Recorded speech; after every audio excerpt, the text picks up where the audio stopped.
ဒဏ်ရာပြဿနာတွေများနေတဲ့နောက်တန်းအတွက်နောက်ခံလူအသစ်တယောက်ကိုလီဗာပူးတို့ခေါ်ယူနိုင်ခဲ့ပါပြီ။ Transfer window နောက်ဆုံးရက်မှာအပြောင်းအရွှေ့အတွက်အမှန်ကန်လှုပ်ရှားလာကပြည်သစ်လူငယ်အသင်းရဲ့ခန်းစစ်ကစားသမားလေးဂျယ်ရမီဂျက်ကွက်လီဗာပူးအသင်းထံရောက်ရှိလာပါတော့မယ်။အသက်20သားရှိသေးပြီးလီဂူ1အသင်းဖြစ်တဲ့ Rennes Academy ထွက်ဒီကစားသမားလေးဟာအသင်းရဲ့အဓိကဘိုးနောက်ခံလူတူလည်းဖြစ်ပြီးပြင်သစ် U21 အသင်းမှာပါစွမ်းဆောင်ရည်ကောင်းတွေပြသထိုင်းနိုင်တာကြောင့်ဒီဟာဒီအသင်းကြီးတွေရဲ့မျက်စိကျစရာဖြစ်လာပါတယ်။ခန်းစစ်ပိုင်းတော်လေးတည်ငြိမ်ပြီးအရက်6ပေလေးလက်မှရှိတဲ့နောက်ခံလူဂျယ်ရမီဂျက်ကွက်ဟာ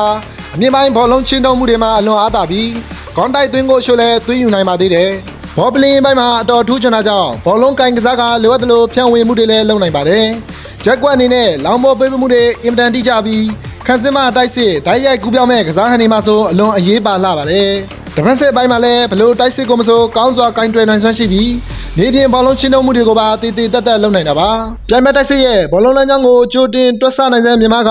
ရှိန်သားကိုပိတ်ဆို့တားဆီးနိုင်သူဖြစ်ပါတယ်။ဒီလိုထူးချွန်တဲ့လူငယ်ကစားသမားကိုလီဗာပူးတို့အရခွန်နိုင်ခဲ့ပါပြီ။အပြောင်းအရွှေ့တဲ့ Rennes အသင်းစီယူရိုတန်း60နဲ့အရွန်7တန်းပေးချေသွားရမှာပါ။ဒါဟာအကျိုးသဘောတူညီမှုအဆင့်သာဖြစ်ပြီးကစားသမားကတော့လာမဲ့နွေရာသီမှသာအသင်းထံရောက်ရှိလာမှာဖြစ်ပါတယ်။ဆောင်းရာသီဈေးကွက်အတွင်းနောက်တန်းလူခေါ်ယူမှုတွေနဲ့ပတ်သက်လို့ရူမာတွေအများပြားထွက်လာပေမဲ့တကယ်တမ်းရောက်ရှိလာခြင်းမရှိပါဘူး။အပြောင်းအရွှေ့ကာလပိတ်ခန့်ဒီမှာဒီလိုလာလာကောင်းများစွာရှိနေတဲ့ကစားသမားကိုခေါ်ယူနိုင်တာဟာလီဗာပူးပရိသတ်တွေတကယ်ကိုဝမ်းသာကျင်တဲ့စရာဖြစ်ခဲ့ပါတယ်။အသင်းအနေနဲ့ဒီရာသီခန်းစစ်ပိုင်းကဒဏ်ရာပြဿနာတွေနဲ့